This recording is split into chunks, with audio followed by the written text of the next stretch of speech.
All right, Buonasera, what's poppin'? It's your boy Big Rich, Queens, New York City. On the verge of another quarantine, says Donald Trump. I don't know. Shit is getting crazy out here, but still, we must conduct business. You already know how we get down, gentlemen. Wipe your feet on the rug, throw some smoke in the atmosphere. I'm smoking on a little bit of runts. It's delicious. Let's get right into it. Right from the pages of ganglandnews.com by the way of Jerry Capisci. Frankie Loc's lawyers. His life sentence for murder is a miscarriage of justice. Almost 30 years ago, a federal judge sent him away for life after he was convicted along mob boss John Gotti. Now a former federal judge is trying to win his freedom. In a fiery filing in Brooklyn federal court, former Massachusetts federal court judge Nancy Gertner argues that long-imprisoned Gambino wiseguy Frankie Loc Locascio was wrongly convicted of murder and should be set free.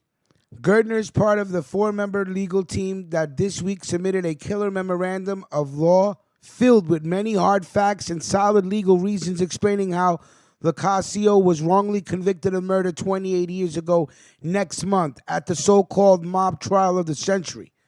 The 87-year-old mobster, the lawyer states, should be released from his prison hospital before he dies there for a crime he didn't commit. Using newly discovered evidence from turncoat underboss Salvatore Sammy the Bull Gravano as her linchpin, Gertner makes a compelling case that Locascio wasn't just wrongly convicted of the 1990 murder of Gambino mobster Louis DeBono.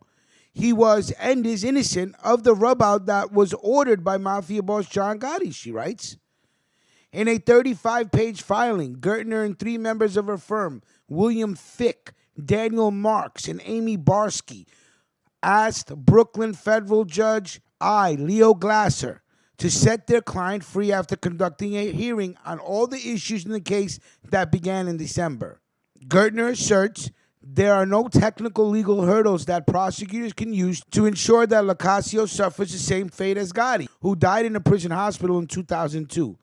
But even if they do come up with one, she argues that Locaccio's claim of actual innocence trumps any such obstacle that prosecutors can cite in their reply to Glasser next month. In his affidavit, Gravano stated that he told the government everything I knew about the DeBono murder, but he said he was told to only answer the questions that were asked of me while he was on the witness stand. As a result, he did not, at trial, volunteer the information concerning Frank Locaccio's lack of involvement in the DeBono murder and conspiracy, he states in his two-page affidavit. Gravano's exculpatory information would have had a reasonable probability of resulting in a different verdict for the two counts for which he was sentenced to life in prison, wrote Gertner. For that reason alone, she states those convictions should be tossed and Frankie Loc should be resentenced to 20 years and released. Quote, Mr. Locaccio's conviction and life sentence for DeBono's murder is a fundamental miscarriage of justice, unquote, wrote Gertner, who sat on the Boston federal court bench for 17 years. The filing traces the tangled history of how Gravano's insider knowledge of DeBono's killing remained buried for decades. The filing traces the tangled history of how Gravano's insider knowledge of DeBono's killing remained buried for decades. Frankie Loc's bid to get Gravano to talk began in 2002, shortly after Gotti's death, when Locascio had his attorney reach out to Sammy Bull's lawyer. At the time, Gravano was under indictment for a New Jersey murder of which he was later exonerated. But lawyer Anthony Rico found that he would not permit Gravano to speak with anyone working on behalf of Mr. Locascio, wrote Gertner.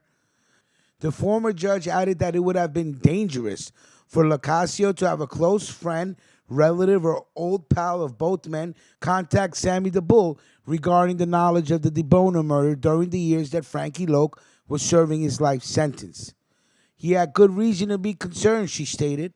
When Gravano was asked by a prosecutor during his testimony at the 2003 trial of Thomas Huck Carbonaro how he would have reacted if a former acquaintance had approached him without warning on the street in Phoenix, Sammy the Bull replied, I probably would have shot him.